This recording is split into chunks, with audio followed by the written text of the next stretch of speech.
estáticos a través de la iluminación y cómo de alguna manera eso se hace presente, ese arrobamiento se hace presente en función de la dinámica entre el espectador y la obra de arte.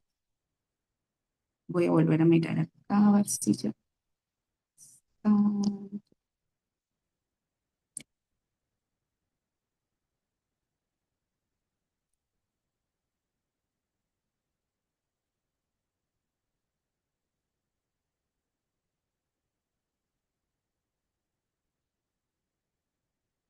Bueno, todavía Sol no llega, pero lo que podemos hacer es algo que iba a hacer cuando ya estuviese, que es presentar un poco. Hola, hola, Sí, hola. hola. Hola, ¿cómo están? Hola, qué alegría, Sol, verte por acá. Perdón, me retrasé un poquito porque tenía problemas técnicos. No, tranquila, estás acá y eso es lo importante. Te quería contar, bueno, primero que esta clase, bueno, que es como una sesión especial, va a quedar grabada y la maestría, la coordinación de la maestría luego la va a subir en YouTube, así que luego te comparto nuestro encuentro. Este Sol me comentó ayer Excelente, que dispone de una hora para que podamos conversar con ella y luego pues nosotros nos quedamos desarrollando algunas otras cosas sobre lo que ya se había hecho en la previsión de los análisis sobre específicamente el cuento del que hablamos. Aunque yo no quisiera, bueno, te quiero presentar en principio, aquí tenemos a los jóvenes de la Maestría de Literatura Latinoamericana y el Caribe de la ULA Núcleo Táchira, ¿sí? Entonces, están comenzando con dos seminarios, esta cohorte, que es una cohorte nueva, y pues a mí me parecía muy interesante que no solamente leyeran algo, leer a alguien a través de sus letras, sino que se acercaran de alguna manera a la experiencia de conocer a quien está allí en el oficio de la escritura para darnos textos para leer. Acá en la reunión, aunque está en otro lugar, pues yo estoy en la librería, está el coordinador de la maestría, el profesor Camilo Mora, creo que también estará el profesor Otto Rosales, y bueno, el equipo que los acompaña en toda esta dinámica de los registros de las clases y otros quehaceres, ¿sí? No sé si el profesor Camilo quiere decir algo antes de comenzar a hablar con Sol. Bueno, sí, prende la cámara. Hola, buenas tardes, buenos días, ¿cómo estás, Sol? Y buenos días a Maru y a toda la hola Camilo. bienvenida. Gracias a Maru por hacer el vínculo con tu persona y tener el privilegio de ahorita de escucharte y de compartir contigo en este diálogo con todos los estudiantes de la maestría y también con los estudiantes, los talleristas de Amaru en sus hermosos proyectos de creación literaria. Estamos muy contentos y bueno, gracias. Por acá tienes muchos admiradores, muchas personas que han leído tu obra y que están súper felices de conocerte y bueno, de tener esta oportunidad para dialogar contigo. Sí, sí, bienvenida. Bien, sí, bueno, como comenta el profesor Camilo, aparte de los estudiantes de la maestría, también están algunos participantes de los talleres de escritura creativa de la Fundación Cultural Púrpura en la categoría de microrelatos o miniaturas literarias, donde en todas como los grupos que van pasando por aquí, vamos compartiendo parte de tu obra, sobre todo ese libro, la silla cruza las piernas y con mayor intensidad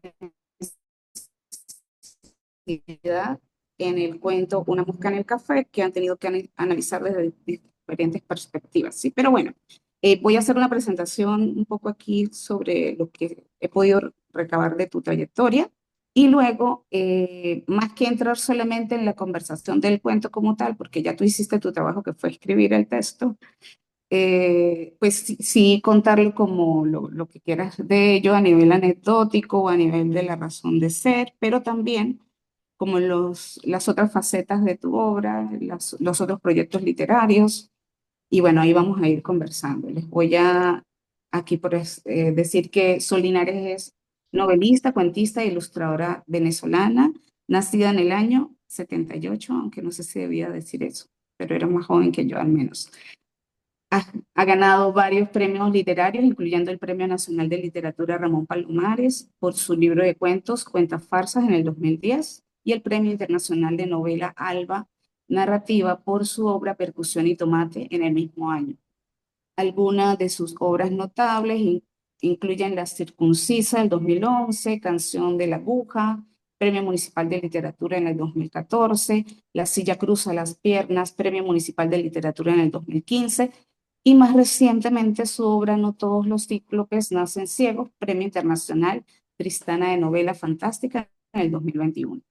Su estilo se distingue por ser un inconfundible entrelazar entre el humor, la crítica social y las relaciones y reflexiones filosóficas. Sus creaciones frecuentemente Oh, exploran me asuntos gustó eso. cotidianos y personales, ofreciéndolos desde una óptica innovadora y perspicaz, además de su trabajo como escritora. También colabora con diversos medios de comunicación impreso a través de artículos literarios y caricaturas.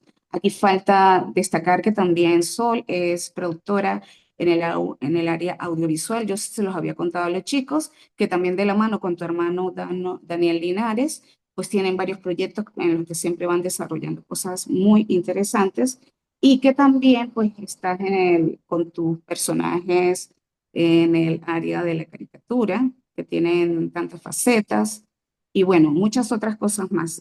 Sol también es tallerista, de hecho ahorita en este momento está ofertando el último taller del año de su parte que tiene que ver con las técnicas de inmersión y va a ser virtual, así que luego pues nos podrá hablar un poco de eso como para si de repente alguno está interesado se pueda sumar a la experiencia de conocerla en esa faceta. Bien, Sol, quería como que este tiempo que tenemos contigo seas la protagonista y nos cuentes eso, o sea, nos cuentes de pronto cómo empezó tu carrera literaria, desde qué momento, o sea, más anecdótico, sí, más tú que hacer en estas aguas, Ya, ¿sí? ya. Voy a empezar diciendo algo, no sé si fuera de cajón, ¿no? Pero me emociona mucho cuando me reúno con lectores y me reúno con la gente que vuela alrededor de los libros, porque la escritura es un ejercicio muy solitario, ¿no? Y tal vez la gente, yo como lectora siempre conozco un poco al autor, a la autora que estoy leyendo, es fácil conseguirla, rastrearla, seguir sus redes, stalkearla, qué sé yo, ¿no? Pero ¿saben qué debe ser increíble? Saber que es de la vida de los lectores que se conectan con tus cuentos, con tus novelas, dónde los leen, quiénes son, cuáles son sus caras, qué subrayan, ¿no? Uno siempre tiene un poco esa fantasía.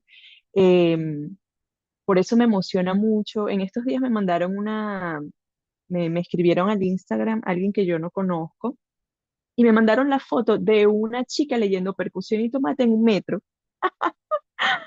Qué cosa tan extraordinaria. Ese regalo me alegró el día porque eh, el libro es como un bar, el libro es como un café, el libro es como esos lugares donde la gente se encuentra, ¿no? Pero lo rico de esto, desde mi experiencia, desde mi punto de vista, es que es un lugar de encuentro donde la gente al final jamás se conoce. Raras veces, siempre vamos a ser anónimos, ¿no? Un poco, ¿no? Sí, eso, la historia como lugar de encuentro. Bueno, yo empecé a escribir muy joven, empecé a escribir muy chica. Me gustaría decir desde los 5 años y sonar como genia, pero no. Empecé a escribir como a los 12 años más o menos, y de ahí no paré, ¿no? Haciendo otras cosas, por supuesto, teatro, ajedrez y otras, cualquier cantidad de cosas que uno va explorando en la vida, pero ese siempre fue como el punto fijo del que solo me iba a vivir y regresaba con nuevos enseres, con nuevos recursos para contar. Sí, Y bueno, el cuento fue como el primer chispazo, la primera comprensión literaria, ¿no? Porque la novela, bueno, la novela es un género muy popular y es lo que uno lee al principio, ¿no? Desde las buenas novelas hasta las malas novelas. Pero el cuento, cuando comencé a leerlo y cuando comencé a escribir, que comencé a escribir cuentos, fue un descubrimiento impactante para mí, ¿no? Porque se podían contar cosas eh, que parecían pequeñas, pero que tenían muchas raíces, podían tener muchas raíces en todo caso. Y oye, felicitaciones a Maru por todo ese trabajo que estás haciendo allá con tu librería, ¿no? Siempre estás como conectada con mucha gente que tiene ese tipo de relación amorosa con el libro, ¿no? Universidades, comunidades, gente, eso es precioso. Siempre te miro muy activa, sí. Sí, bueno, esa es lo que tú decías, ¿no? Que uno de repente se va relacionando con algo que va teniendo esas raíces que también tiene el cuento, nuestros propios cuentos de vida.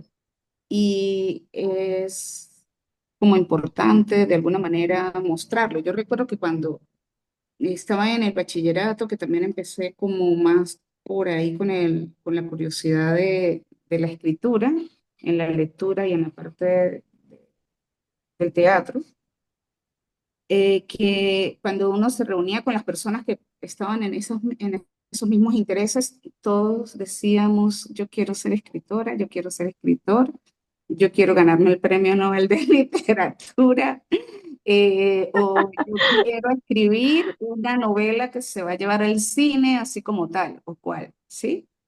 Es increíble pensar en que en nuestra niñez, en nuestra juventud, por lo general, cuando nos pregunta qué queremos ser algo que tiene que ver con el arte. Luego los caminos se van hacia otros lugares, pudiera ser, pero cuando a uno le preguntan, la primera cosa o es, ¿quieres ser astronauta? O quiero ser escritor, o quiero ser actriz, o quiero ser pintor. Luego, bueno, ya las realidades son otra historia, pero ¿cómo nace esa chispa de necesidad del arte en medio de las sociedades que si vemos desde la historia del hombre hasta nuestros días siempre apunta hacia el progreso tecnológico y demás, pero el arte siempre está ahí, de alguna manera como una necesidad primaria, como una necesidad que viene con nosotros mismos, como un código genético? Y como cuando logramos entre todos los devenires de nuestras historias, quizás poder explorarlo un poco, nos, nos refugiamos en ese lugar. Si de repente la realidad nos pide, bueno, tienes que hacer otra cosa para vivir, porque de eso no te va a alcanzar para llenar la nevera, bueno, pero siempre está la ilusión de que esa romántica, de que estás vinculada a algo allí, así sea como lector o espectador, ¿sí? Mm, Quería saber algo cierto. más, por curiosidad sobre tus personajes, ¿sí? Yo leí hace muchos años Percusión y Tomate. Los personajes son fascinantes siempre, pero también como a los lugares a los que los llevas, que siempre es el lugar del juego, de alguna manera, aun cuando el asunto sea muy serio. Siempre hay un lugar donde tus personajes hacen cosas que no podrían hacer otros personajes que están más como eh, inmersos en algo un poco más rígido. Bueno, tú eres el personaje serio y tú eres el personaje tal, pero entonces como que no se les permite a los pobres a veces explorar también la creatividad dentro de su quehacer en la novela o en el cuento. ¿Y qué relación, esa relación tuya con los personajes, de qué forma la vives? ¿Hay personajes allí que sean inspirados en personas reales o en tus vivencias como tal? Am, yo diría que todo personaje es argumental, ¿no? Empezando por allí. Para el cuento y para la novela, cada personaje tiene una función increíble. No creo que sean representaciones de ninguna realidad. Creo que son entes vivos porque están construidos por cosas vivas, por lo tanto viven en esas dimensiones, ¿no? Que no son las dimensiones nuestras, pero son una dimensión holográmica. Ellos viven en un holograma. Por lo tanto, son argumentales porque responden a un tema, responden a una investigación, eh, que es para mí una novela o un libro de cuentos o un cuento como tal,